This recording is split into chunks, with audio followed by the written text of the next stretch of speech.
నమస్తే, welcome to videos channel. ముందుగా headlines. Pegasus ప్రతినిధులతో సీఎం చంద్రబాబు నాయుడు సమావేశం. ప్రకృతి వ్యవసాయం, విభిన్నమైన వాతావరణాన్ని తట్టుకోగల పంటలను అందజేయడంపై చర్చ. తిరుపతిలో ఘనంగా ముగిసిన టెంపుల్ ఎక్స్పో. ముగింపు వేడుకలో పాల్గొన్న మంత్రి నారా లోకేష్ డ్రోన్లు, ఏఐ వినియోగంతో భక్తుల రద్దీని నియంత్రణ చేస్తామని వెల్లడి. కేంద్ర జలశక్తి మంత్రి సిఆర్ పాటిల్తో మంత్రి నిమ్మల రామానాయుడు భేటీ. పోలవరం ప్రాజెక్టుపై కీలక చర్చ.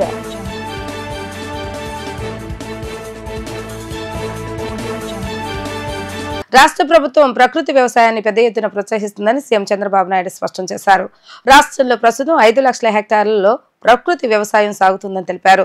2028-29 నాటికి రాష్ట్రంలో 40 లక్షల మంది రైతులను ప్రకృతి వ్యవసాయం వైపు మళ్లించి తద్వారా 50 లక్షల ఎకరాల్లో ప్రకృతి సేద్యం సాగేలా చూడాలని ప్రభుత్వం లక్ష్యంగా పెట్టుకుందని ఆయన వివరించారు. Pegasus capital Advisors chairman Craig Cogut, operate advisory Gina McCarthy, producers trust CEO Keith Agoda ముఖ్యమంత్రి నారా చంద్రబాబు నాయుడుతో సచివాలయంలో సమావేశమయ్యారు.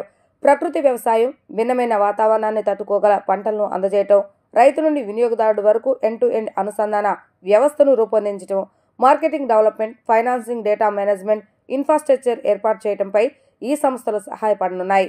పబ్లిక్ ప్రైవేట్ సంస్థల నుంచి ఆర్థిక సహాయాన్ని అందించేందుకు ఇవి సంపూర్ణ సహకారాన్ని అందించనున్నాయి. అంతేకాకుండా ప్రకృతి వ్యవసాయ పర్యావరణ వ్యవస్థ కోసం ఆంధ్రప్రదేశ్ను గ్లోబల్ సెంటర్ ఆఫ్ ఎక్సలెన్స్ గా ప్రమోట్ చేస్తూ ఈ మేరకు రాష్ట్ర ప్రభుత్వ సంస్థ అయిన రైతు సాధికార సంస్థతో Pegasus capital advisors producers trust సంస్థలు ఎంఓఐ చేసుకున్నాయి. రాష్ట్రంలో అవకాశాలను, రాష్ట్ర ప్రభుత్వ లక్ష్యాలను, ప్రస్తుత పరిస్థితులను ఆ సంస్థల ప్రతినిధులకు సీఎం వివరించారు. ప్రజల ఆహార అలవాట్లు మారుతున్నాయని, ఆరోగ్యంపై శ్రద్ధ పెరుగుతుందని అన్నారు. తాము తీసుకునే ఆహారంపై వారు అవగాహన కోరుకుంటున్నారని అన్నారు. రాబోయే రోజుల్లో ఆహార ఉత్పత్తులపై సర్టిఫికేషన్, ట్రెసిబిలిటీ అనేది కీలకం కానుందని అన్నారు. ఆ దిశగా తాము రైతులను, ఉత్పత్తిదారులను ప్రోత్సహిస్తున్నామని చెప్పారు. ప్రకృతి సేద్యం తన కళ అని చెప్పిన సీఎం రైతుల్లో చైతన్యం తెచ్చి అనుకున్న లక్ష్యాలను సాధిస్తామని తెలిపారు. దీనికి సహకరించవలసిందిగా ఆ సంస్థల ప్రతినిధులను ఈ సందర్భంగా వారు కోరారు. ఆలయాలను భక్తులకు మరింత చేరువ చేసేలా రాష్ట్రంలో ఎన్డీఏ ప్రభుత్వం కీలక నిర్ణయాలు తీసుకుందని మంత్రి లోకేష్ వివరించారు.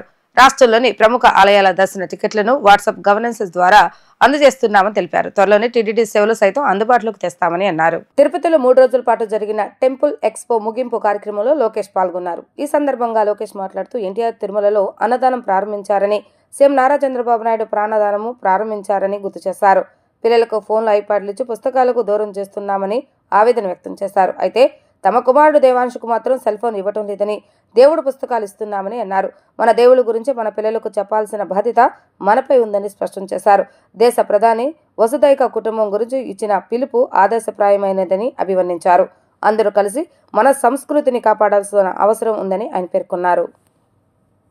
To my friends coming from different parts of the nation, what I just said is that there is transformation in technology. We live in an era where people talk about Spider-Man, Superman, Avengers, but we also have our own Samskruti that we need to save, and that is going to be very, very important. ITCX 2025 is a global congregation that aims to economically and socially empower temples. I believe this is just the beginning. You know, leaders like us, we are traveling all the way to Switzerland, to a small city called Davos, to exchange ideas across education, healthcare, governance. And I believe time has now come that all of us together hold world-class conventions like that to bring together thought leadership, to exchange ideas, to exchange best practices. Here as state of Andhra Pradesh, we don't believe we are doing everything perfect. We truly believe that we have to learn from our friends from temples all across the country and across the world. ITCX supports the Honorable Prime Minister Narendra Modi ji's vision of Vikasit Bharat 2047, focusing on sustainable growth and temple ecosystem and empowerment. Embracing the ethos of Vasudhaiva Kutumbam, the world is one family. ITCX fosters global collaboration in temple management. Enhancing temple accessibility through WhatsApp integration has been one of the cornerstone of the NDA government here in Andhra Pradesh. It has been a key initiative to make temples a lot more accessible to pilgrims. We have started with 7 temples, and in the next 3 months we are really excited to bring even TTD onto this platform to ensure that there are no long queues for darshan. Ticket booking and temple services should be hassle free. Hence we are leveraging technologies like this to make it seamless for devotees who come to our state from all across the world and make everything accessible on touch of a button. This initiative aims to bring temples closer to devotees and ensuring a seamless and hassle-free journey. Various other technologies like drones, artificial intelligence, also creating a digital twin of a temple and understanding how to manage crowd much better is going to be critical going forward. I would also like to say a few words in Telugu. Sanatan Dharmam ante Hindu Dharmam. Manava Seva anedi Madhava Seva. Manandram kalsigatuga mana ధర్మాన్ని కాపాడుకోవాల్సిన అవసరం ఉంది. సమాజానికి సేవ చేస్తే పరమాత్ముడికి సేవ చేసినట్లు హిందూ ధర్మం అంటుంది. మన దేశ సంస్కృతి సాంప్రదాయాలు ఎంతో గొప్పవి. ఇప్పుడు ప్రపంచం మొత్తం మన వైపు చూసే విధంగా గౌరవ ప్రధానమంత్రి నరేంద్ర మోడీ గారు తీసుకున్న నిర్ణయాలు, మన ఆలయాలు, పండగలు, పూజలు అనేది కీలకమైన భాగం. ఇది మన జీవిత విధానం. దీని ముందుకు తీసుకెళ్లాల్సిన బాధ్యత ఇక్కడున్న మనందరి పైన ఉంది. ఎంత టెక్నాలజీ వచ్చినా, ఆర్టిఫిషియల్ ఇంటెలిజెన్స్ వచ్చినా, లేదా మెషిన్ లెర్నింగ్ వచ్చినా దేవుడే మన అందరినీ నడిపిస్తారు. మనం చూసాం ఇస్రో సైంటిస్ట్ రాకెట్లు ఎగిరించాలనుకున్నప్పుడు తిరుమలకి వచ్చి దేవుడు దర్శనం తీసుకుంటారు. అదే మనందరి నమ్మకం. ఇదే ఈ రోజు నిజం. అందుకే ప్రజల్లో భక్తి భావన అనేది పెంచాల్సిన బాధ్యత ప్రభుత్వాల పైన, దేవాలయ వ్యవస్థల పైన, సంస్థలు కలిసికట్టుగా కృషి చేయాల్సిన అవసరం చాలా చాలా ఉంది. పిల్లలకి గంటల తరబడి ఈ రోజు ఫోన్లు ఇస్తున్నాం, ఐప్యాడ్లు ఇస్తున్నాం, పుస్తకాలకి దూరం అయిపోయారు. ఇది మార్చాల్సిన అవసరం మనందరి పైన ఉంది. ఈ రోజు కేంద్ర ప్రభుత్వ సహకారంతో, రాష్ట్ర ప్రభుత్వ ప్రోత్సాహంతో అనేక పబ్లిషర్స్ అద్భుతమైన పుస్తకాలు రూపొందిస్తున్నారు. నేను కూడా చూసా. నాకు 9 సంవత్సరాల అబ్బాయి ఉన్నాడు, దేవాంశ్. అతనికి నేను ఐఫోన్లు, ఐప్యాడ్లు ఇవ్వను, కానీ అద్భుతమైన పుస్తకాలు ఇస్తున్నాం. మన విధానం ఏంటి, మన సాంప్రదాయాలు ఏంటి, ఇది పిల్లలకి నేర్పించాల్సిన అవసరం మనందరి పైన ఉంది. మనందరం చూస్తాం, సూపర్ మ్యాన్ అంటారు, స్పైడర్ మ్యాన్ అంటారు, అవెంజర్స్ ఇవన్నీ వస్తున్నాయి. కానీ మనందరం మర్చిపోతున్నాం, మన దగ్గర కూడా కృష్ణుడి లీలలున్నాయి. మన శ్రీరాముడు ఉన్నాడు, మహా శివుడి గొప్పతనం కూడా మన దగ్గర ఉంది. ఇది మన పిల్లలకి చెప్పాల్సిన బాధ్యత సమాజం పైన ఉందని ఈ సభాముఖం అందరికీ తెలుపుతున్నాం. అందరం కలిసికట్టుగా మన సంస్కృతిని కాపాడవలసిందిగా ఈ సభాముఖం కోరుతున్నాం. పోలవరం ప్రాజెక్టును నిర్దేశిత గడువులోగా పూర్తి చేసేందుకు సహాయ సహకారాలు అందజేస్తామని కేంద్ర జలశక్తి మంత్రి సిఆర్ పటేల్ హామీ ఇచ్చినట్లుగా రాష్ట్ర జలవనరుల శాఖ మంత్రి నిమ్మల రామానాయుడు తెలిపారు. ప్రధాని నరేంద్ర మోడీ సైతం పోలవరం ప్రాజెక్టుపై ప్రత్యేక శ్రద్ధ కనబరుస్తున్నారని సిఆర్ పటేల్ తెలిపారన్నారు. రాజస్థాన్ లోని ఉదయ్పూర్ లో నిర్వహించిన రాష్ట్రాల జలవనరుల శాఖ మంత్రుల సదస్సుకు హాజరైన నిమ్మల కేంద్ర జలశక్తి మంత్రి సిఆర్ పటేల్ ను కలిశారు. ఈ సందర్భంగా రాష్ట్రంలోని ప్రాజెక్టులపై కేంద్ర మంత్రికి ప్రత్యేక నివేదిక ఇచ్చినట్లుగా నిమ్మల తెలిపారు. పోలవరం ప్రాజెక్టు నిర్మాణానికి సహాయ సహకారాలు అందజేస్తున్నందుకు సిఆర్ పటేల్ కు మంత్రి ధన్యవాదాలు తెలిపారు. కూటమి ప్రభుత్వం అధికారంలోకి వచ్చాక ముఖ్యమంత్రి చంద్రబాబు నాయుడు స్వయంగా 3 సార్లు పోలవరం ప్రాజెక్టును సందర్శించి వర్క్ షెడ్యూల్ విడుదల చేశారని నిమ్మల గుర్తు చేశారు. 2025 డిసెంబర్ నాటికి డయాఫ్రమ్ వాల్ నిర్మాణం, 2027 డిసెంబర్ పోలవరం ప్రాజెక్టు నిర్మాణం పూర్తి చేసేలా ఎప్పటికప్పుడు అధికారులు, ఏజెన్సీలతో సీఎం రివ్యూలు చేస్తున్నారని మంత్రి నిమ్మల రామానాయుడు వివరించారు. నేరస్తులను దౌర్జన్యం చేసిన వాళ్లను జైలుకు వెళ్లి పరామర్శించే జగన్ కి అసెంబ్లీకి వెళ్లేందుకు మొఖం చెల్లదని పిసిసి అధ్యక్షురాలు వైఎస్ షర్మిలారెడ్డి ఎద్దేవా చేశారు. అసెంబ్లీకి వెళ్లని వైఎస్ఆర్సీపీ ఎమ్మెల్యేలకు ప్రజా సమస్యల మీద మాట్లాడే నైతికత లేదన్నారు. జగన్ ప్రెస్ మీట్లు పెట్టి పురాణం అంతా చెప్పే తీరిక దొరుకుతుంది, కానీ అసెంబ్లీలో పాలక పక్షాన్ని నిలదీసే ధైర్యం లేదన్నారు. జగన్ పై ఎక్స్ వేదికగా షర్మిల విమర్శలు గుప్పించారు. ప్రజలు 11 మందిని గెలిపిస్తే శాసనసభకు రాకుండా నీతులు చెబుతున్నారని విమర్శించారు. అలాంటి వారికి ప్రజల మధ్య తిరిగి అర్హత లేదని ఆక్షేపించారు. ఈసారి కూడా అసెంబ్లీకి వెళ్లే దమ్ము లేకుంటే వైఎస్ఆర్సీపీ ఎమ్మెల్యేలు వెంటనే రాజీనామాలు చేయాలన్నారు. సూపర్ 6 పథకాలపై సీఎం చంద్రబాబు నాయుడు చిత్తశుద్ధి నిరూపించుకోవాలని డిమాండ్ చేశారు. బడ్జెట్లో సూపర్ 6 పథకాలకు అగ్రభాగం నిధులు కేటాయించాలని ప్రభుత్వాన్ని కోరారు. అన్ని పథకాలను ఏడాది నుంచి అమలు చేయాలని ఆమె సూచించారు. జగన్మోహన్ రెడ్డి మిర్చి రైతుల పరామర్శకు వెళ్లాడా లేక మిరపకాయల దొంగతనానికి వెళ్లాడా అని తెలుగుదేశం పాలిట్ బ్యూరో సభ్యులు సోమిరెడ్డి చంద్రమోహన్ రెడ్డి ధ్వజమెత్తారు. జగన్ వెంట వెళ్లిన లేళ్ల అప్పిరెడ్డి 14 టిక్కీల మిర్చి బస్తాలు ఎత్తుకుపోయారని ఆరోపించారు. ఢిల్లీ పబ్లిక్ స్కూల్లో చదువుతూ తండ్రికి బంగారు నగల దుకాణం, 3 అంతస్తుల మేడ ఉన్న ఓ పిల్ల చేత అమ్మఒడి రాలేదంటూ నిన్న పేటీఎం బ్యాచ్ తో డ్రామాలాడించాడని ఆయన మండిపడ్డారు. టీడీపీ కేంద్ర కార్యాలయంలో ఏర్పాటు చేసిన విలేకరుల సమావేశంలో టీడీపీ పాలిట్ బ్యూరో సభ్యులు ఎమ్మెల్యే సోమిరెడ్డి చంద్రమోహన్ రెడ్డి మాట్లాడుతూ ఇటీవల వచ్చిన సంక్రాంతికి వస్తున్న సినిమాలో బుల్లిరాజు అనే చైల్డ్ ఆర్టిస్ట్ బాగా యాక్ట్ చేశాడని, మంచి పేరు పొందాడని అన్నారు. అదేవిధంగా సినిమాలకు చైల్డ్ ఆర్టిస్టుల కొరత ఉందని ఓ పక్క దర్శకులు అంటుంటే వారిని ట్రైన్ చేసే పనిలో వైఎస్ఆర్సీపీ పేటీఎం బ్యాచ్ ఉందా అంటూ ఆయన ప్రశ్నించారు. మగవాళ్ల అందం గురించి మరో మగాడైన జగన్ మాట్లాడటం ఏదో తేడాగా ఉందని వ్యాఖ్యానించారు. వంశీ, కొడాలి నాని, దేవినేని అవినాష్ల అందాలు జగన్ ఎప్పుడు చూశాడని ప్రశ్నించారు. జగన్ కంటే అవినాష్ రెడ్డి అందంగా ఉన్నాడని వైఎస్ఆర్సీపీ వాళ్లే మాట్లాడుకుంటున్నారని సోమిరెడ్డి అభిప్రాయపడ్డారు. తన హయాంలో వ్యవసాయ శాఖను మూసేసిన ఎన్నో దారుణాలకు జగన్ కారణమని ఆయన విమర్శించారు. అదే ఉన్నట్టుంది. ఇప్పుడు చైల్డ్ ఆర్టిస్టుల కోసం మొన్నేమో సంక్రాంతికి వస్తున్నాం సినిమాలో ఒక చైల్డ్ ఆర్టిస్ట్ బాగా చేశారంట. అదెవరో సీనియర్ డైరెక్టర్ మాట్లాడుతూ చైల్డ్ ఆర్టిస్టులు కొరత ఉంది అని చెప్పారంట. అందుకని బహుశా YCP team, IPAC team child ఆర్టిస్టులని తయారు చేస్తుందేమో ట్రైనింగ్ ఇచ్చి అని అనిపిస్తుంది. అదే కదా, అందుకనే కదా ఆయన ఈ ఐపాక్ టీములు ఈ పే టైం బ్యాచ్లు చెప్పిన దాన్ని బట్టే కదా వై నాట్ 175, వై నాట్ 25 అని చెప్పేసి విర్రవీగింది. ఇంకా చాలదా? ఆయన దేనికి భద్రత కల్పించాలా? ఆ మిరపకాయల బస్తాలు మీరు అడిగారు భద్రత అని, ఆ మిరపకాయల దొంగల్ని దూరంగా పెట్టేదానికే, లేకపోతే రౌడీలు అక్కడికి వచ్చి ఈరోజు రైతులు చూడడానికి పోయినావు, లేకపోతే వల్లభనేని వంశీ కష్టాల్లో ఉండడని. ఇంకొక మాట అడుగుతున్నాను, నాకు అర్థం కాల, ఏమైంది జగన్కి? ఏంది మగోళ్ళ అందం గురించి మగోళ్ళు చెప్పేది ఏంది? ఇక్కడెక్కడో తేడా కనిపిస్తుంది. నువ్వు చూడు, ఆయన కొడాలి నాని ఎంత అందంగా ఉన్నాడు, వల్లభనేని వంశీ ఇంకా అందంగా ఉన్నాడు. వాళ్ళ అందాలు ఎప్పుడు చూస్తున్నావని నువ్వు? ఇంకొక ఆయన దేవినేని అవినాష్ ఇంక చంద్రబాబు కంటే అందంగా ఉన్నాడు. ఇప్పుడు మనం ఎవరైనా మగోళ్ళు ఆడోళ్ళు అందాలు చూస్తారు, ఆడోళ్ళు మగోళ్ళు అందాలు చూస్తారు. మగోళ్ళు అందాలు చూడటం అనేది బహుశా ఫస్ట్ టైం జగన్మోహన్ రెడ్డిలో ఎక్కడో తేడా కనిపించిందని అందరూ అనుకుంటారు. నేను అనటం లేదు. పబ్లిక్ ఏమంటుందంటే ఇది ఎప్పటి నుంచి మొదలైంది, అట్లుంది పరిస్థితి. అది ఏదైనా అమ్మ సరే పాపం ఆయనకి చూపిస్తామంటే విజయమ్మ లేదు, భారతమ్మన్న కొంచెం మంచి సైకియాట్రిస్ట్ దగ్గరకో ఎవరికో తీసుకోపోయి ఆ ట్రీట్మెంట్ ఇప్పిస్తే బాగుంటుందేమోనని.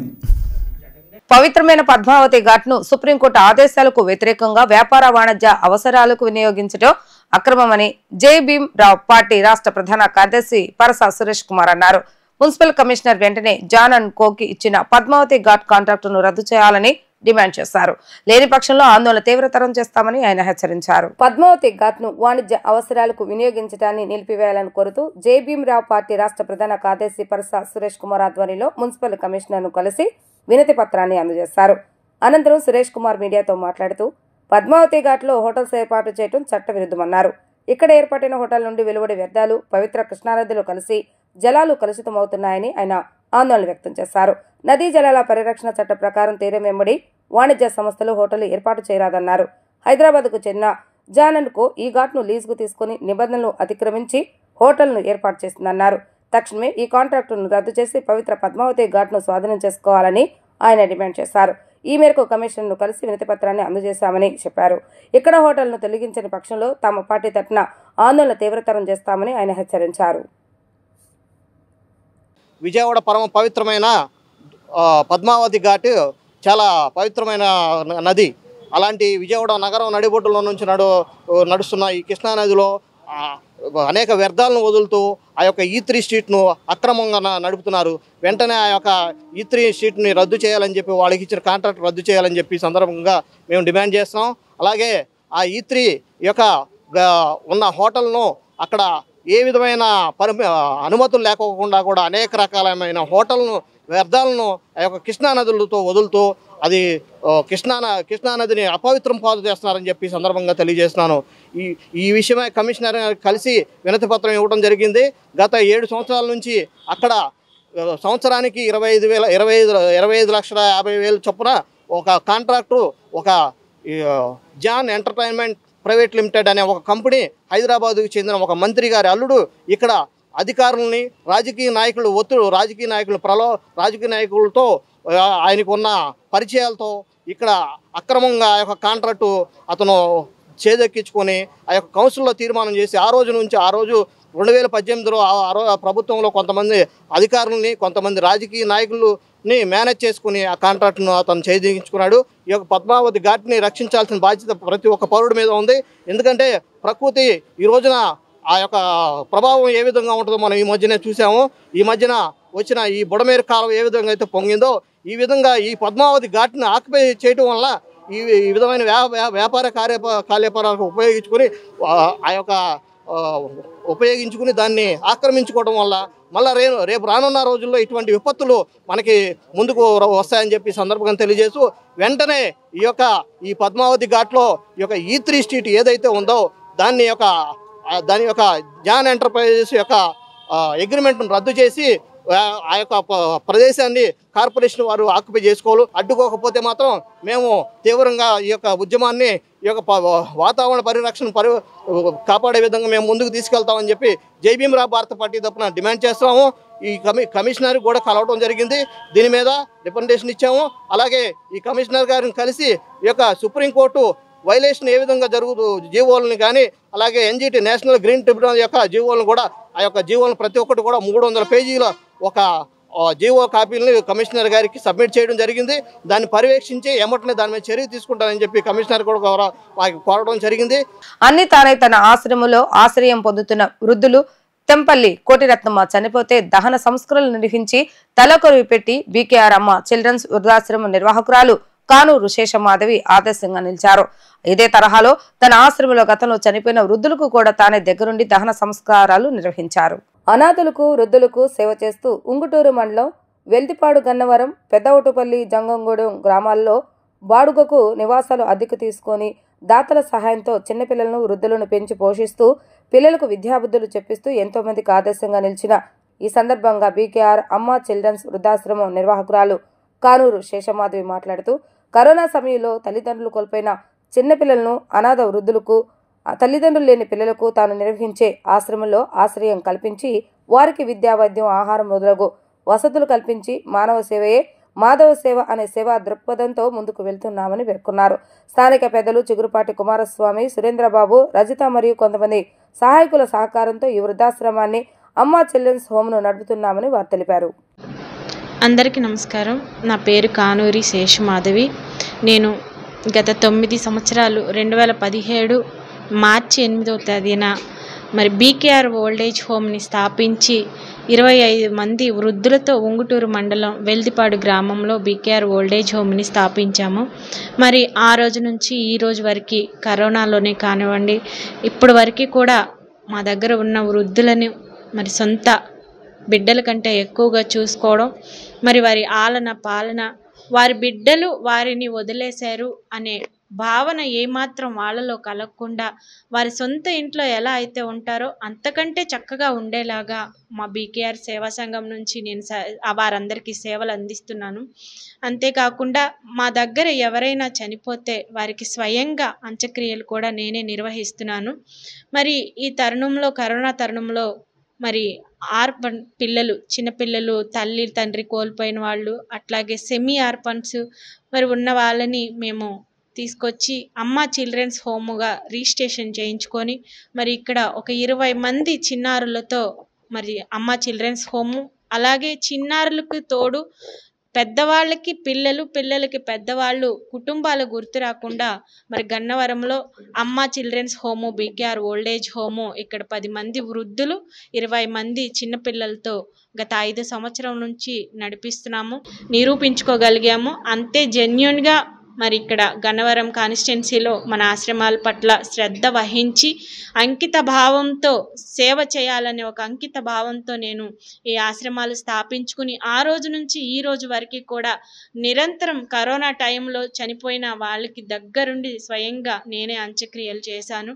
ఎప్పుడు దేవుడు నాకు శక్తినిచ్చినంత వరకు కూడా నేను ఈ సేవల్ని కొనసాగిస్తాను. అంతేకాకుండా నాకు ఎక్కడ వీలు కుదిరితే అక్కడ భగవంతుడు సహకరించి అలాగే దాతలు సహకరించిన నాకు ఒక స్థలం ఇస్తే నేను ఇంకా మంచిగా సహాయం అందించడానికి ఈ టైము ఆ టైం అని ఏముండదండి. మీరు కూడా ఎక్కడైనా ఇట్లా నిరాధారణకి గురైన పెద్దవాళ్ళైనా పిల్లలైనా మేము వాళ్ళని జాయిన్ చేసుకొని పిల్లలకైతే LKG నుంచి PG వరకు ఉచితంగా భోజనం, ఉచితంగా చదువు అన్నీ ఇవ్వడానికి మన బీకేఆర్ ఓల్డ్ ఏజ్ హోమ్, అమ్మ చిల్డ్రన్స్ హోమ్ సిద్ధంగా ఉంటుంది.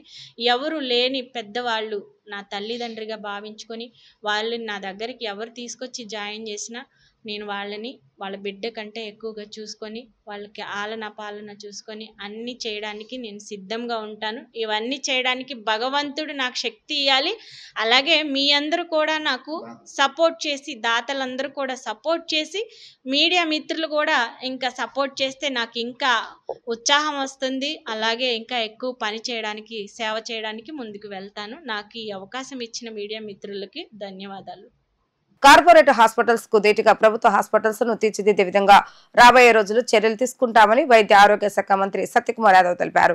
పేద ప్రజలకు నమ్మకం కలిగించేలా మెరుగైన వైద్య సదుపాయాలు, వసతులు ఏర్పరుస్తామని హామీ ఇచ్చారు. కొత్త ప్రభుత్వ హాస్పిటల్ ని మినిస్టర్ సత్యకుమార్ యాదవ్ ఆకస్మికంగా తనిఖీ చేస్తారు. ఇటీవల ఎక్కువగా విమర్శలు వస్తున్న నేపథ్యంలో హాస్పిటల్ అందుతున్న వైద్య సేవలను అడిగి తెలుసుకున్నారు. వైద్యులతో చర్చించడంతో పాటు రోగులతో మాట్లాడి వివరాలను అడిగి తెలుసుకున్నారు. ఓపీ ఇతర విభాగాలను క్షుణ్ణంగా పరిశీలించిన మంత్రి అధికారులకు పలు సూచనలు చేశారు. అనంతరం మీడియాతో మాట్లాడుతూ చిన్న చిన్న మార్పులను చేసుకుని ప్రజలకు మరిన్ని సౌకర్యాలు అందించే దిశగా అడుగులు వేస్తామన్నారు. ప్రస్తుతానికి మెరుగ్గానే వైద్య సేవలు అందుతున్నాయని, రోగులు సంతృప్తి వ్యక్తం చేస్తున్నారని తెలిపారు. సిబ్బంది కొరత వలన అప్పుడప్పుడు సమస్యలు వస్తున్నాయని, త్వరలోనే ఖాళీ పోస్టులను భర్తీ చేస్తామని స్పష్టం చేశారు. హాస్పిటల్లో ఇటీవల కాలంలో జరిగిన ఘటనలపై వివరణ కోరామని, అవసరమైతే చర్యలు కూడా తీసుకుంటామని అన్నారు. ప్రజలు ధైర్యంగా వచ్చి వైద్యం చేయించుకునేలా వారిలో నమ్మకం పెంచే విధంగా కృషి చేస్తామని అన్నారు.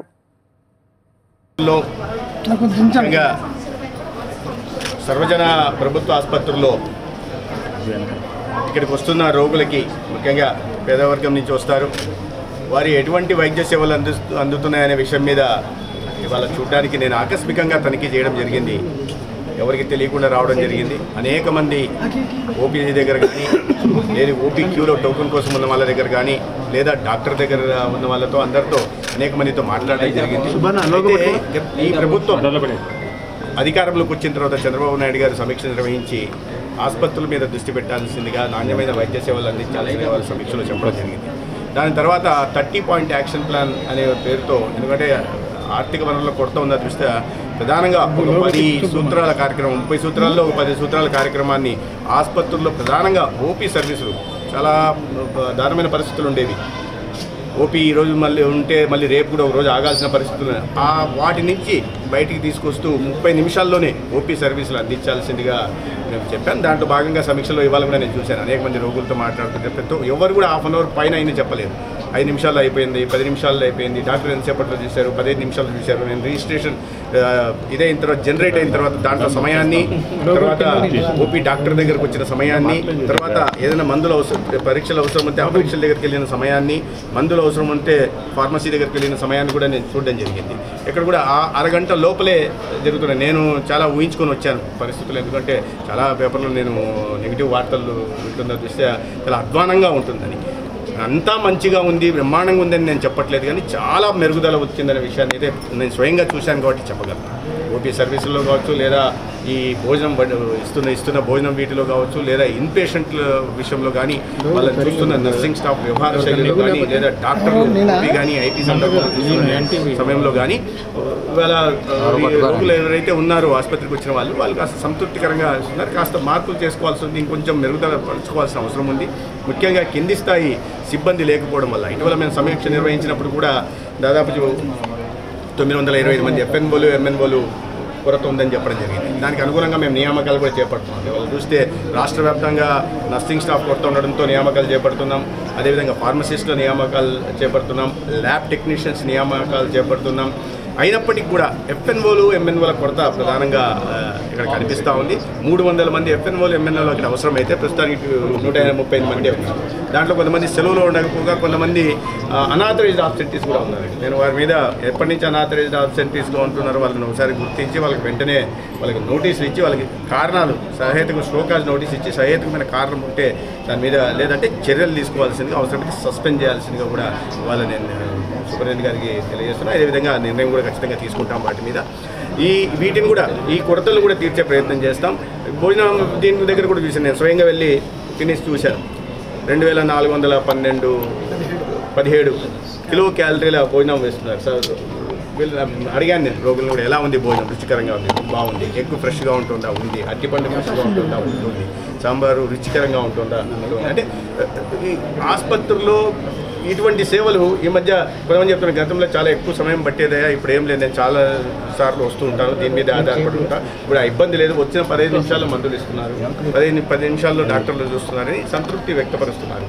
అయినప్పటికీ కొరతలు ఏవైతే ఉన్నాయో ఆ కొరతలను సరిచేసి ఒక నాణ్యమైన మెరుగైన వైద్య సేవల్ని ప్రభుత్వ ఆసుపత్రుల్లో అందించి కార్పొరేట్ ఆసుపత్రులకి ఏమాత్రం తగ్గకుండా రాబోయే రోజుల్లో ప్రభుత్వ ఆసుపత్రుల మీద, ఇక్కడ ఉన్న డాక్టర్ల మీద కానీ ఇతర సిబ్బంది మీద కానీ ప్రజల్లో విశ్వాసం పెంచి ప్రభుత్వ ఆసుపత్రులే తమ మొదటి ప్రాధాన్యత ఇబ్బంది వచ్చినప్పుడు అనే దిశగా ప్రయత్నాలు చేస్తారు. మైనార్టీల సంక్షేమమే లక్ష్యంగా కూటమి ప్రభుత్వం ముందుకు వెళ్తుందని ప్రభుత్వ whip central MLA bonda Uma చెప్పారు. రాష్ట్రంలోని మైనార్టీలకు ఇచ్చిన హామీలను ప్రణాళికాబద్ధంగా అమలుకు చర్యలు చేపడుతున్నామని పేర్కొన్నారు. విజయవాడ సింగనగర్లోని సెంట్రల్ నియోజకవర్గ తెలుగుదేశం పార్టీ కార్యాలయం వద్ద ముఖ్యమంత్రి నారా చంద్రబాబు నాయుడు రాష్ట్రంలోని మైనార్టీలకు ఇచ్చిన హామీలను ప్రణాళికాబద్ధంగా అమలు చేస్తూ ఇమాం, మోజంల గౌరవ వేతనాల కోసం 45 కోట్లు విడుదల చేసి మసీదులలో పనిచేస్తున్న 5,000 మందికి 6 నెలల గౌరవ వేతనం అందించనున్న సందర్భంగా సీఎం నారా చంద్రబాబు నాయుడు చిత్రపటానికి పాలాభిషేక కార్యక్రమాన్ని నిర్వహించడం జరిగింది. ఈ కార్యక్రమానికి ముఖ్య అతిథిగా ప్రభుత్వ విప్ సెంట్రల్ నియోజకవర్గ శాసనసభ్యులు బోండా ఉమామహేశ్వర పాల్గొని నారా చంద్రబాబు నాయుడు చిత్రపటానికి ముస్లిం మైనార్టీ పెద్దలతో కలిసి పాలాభిషేకం చేయడం జరిగింది. ఈ సందర్భంగా బోండా ఉమా మాట్లాడుతూ రాష్ట్రంలోని మైనార్టీలకు ఇచ్చిన హామీలను ప్రణాళికాబద్ధంగా అమలుకు చర్యలు చేపడుతూ మైనార్టీల సంక్షేమమే లక్ష్యంగా కూటమి ప్రభుత్వం ముందుకు సాగుతుందని చెప్పారు. రాష్ట్రంలోని 5,000 మంది ఇమాములు, 5,000 మందికి గౌరవ వేతనాలు చెల్లించేందుకు ప్రభుత్వం 45 కోట్లు విడుదల చేయటం ఇచ్చిన హామీ మేరకు చంద్రబాబు నాయుడు ఆ హామీని నెరవేర్చినందుకు 45 కోట్లు విడుదల చేసి 6 నెలలకు సంబంధించిన జీతాల చెల్లింపుకు నిధులు విడుదల చేయడం పట్ల ముఖ్యమంత్రి వర్యులు నారా చంద్రబాబు నాయుడు చిత్రపటానికి పాలాభిషేకం చేస్తూ కృతజ్ఞతలు తెలియజేశారు. ఈరోజు సెంట్రల్ నియోజకవర్గం కమిటీ ఆధ్వర్యంలో, అలాగే సెంట్రల్ ఎమ్మెల్యే బోండా ఉమామహేశ్వరరావు అన్న గారి ఆధ్వర్యంలో ఈరోజు మన రేపు 10 రోజులకు ముందు వచ్చే రంజాన్ పండగకి రంజాన్ చాంద్ లాగా మనకు మంచి శుభవార్త ఇచ్చారు చంద్రబాబు నాయుడు గారు. ఆ శుభవార్త ఈరోజు మన ఇమాములకి, మౌజన్లకి అందరికీ రాష్ట్ర వ్యాప్తంగా 45 కోట్లు మంజూరు చేశారు. గత ప్రభుత్వంలో చేయలేని పని ఈరోజు మన ప్రభుత్వంలో వచ్చినాక చంద్రబాబు నాయుడు గారు చేసినటువంటి పనికి మేము మా మైనార్టీ తరపు నుంచి రాష్ట్ర వ్యాప్తంగా హ్యాపీగా ఫీల్ అవుతున్నాము. ఆయనకి ధన్యవాదాలు తెలుపుకుంటూ, అలాగే మా సెంట్రల్ నియోజకవర్గం సెంట్రల్ ఎమ్మెల్యే బోండా ఉమామహేశ్వరరావు అన్నగారు ఎప్పుడు మనకు సెంట్రల్ నియోజక మైనార్టీకి అండగా ఉంటూ, అలాగే మనతో పాటు తోడుగా ఉంటూ ప్రతి పనిని మేము ఆయన దగ్గరికి వెళ్ళి ఒక పని చేయమని అడిగినా అది వెంటనే మాకు స్పందించి చేసినటువంటి ఘనత ఎవరంటే మన బోండా ఉమామహేశ్వరరావు అన్న గారు. ధన్యవాదాలు తెలుపుకుంటున్నాను. Thank you so much. వార్తలు ముగించే ముందు హెడ్లైన్స్ మరొకసారి. పెగాసస్ ప్రతినిధులతో సీఎం చంద్రబాబు నాయుడు సమావేశం. ప్రకృతి వ్యవసాయం, విభిన్నమైన వాతావరణాన్ని తట్టుకోగల పంటలను అందజేయడంపై చర్చ. తిరుపతిలో ఘనంగా ముగిసిన టెంపుల్ ఎక్స్పో. ముగింపు వేడుకలో పాల్గొన్న మంత్రి నారా లోకేష్ డ్రోన్లు, ఏఐ వినియోగంతో భక్తుల రద్దీని నియంత్రణ చేస్తామని వెల్లడి. కేంద్ర జలశక్తి మంత్రి సిఆర్ పటేల్తో మంత్రి నిమ్మల రామానాయుడు భేటీ. పోలవరం ప్రాజెక్టుపై కీలక చర్చ.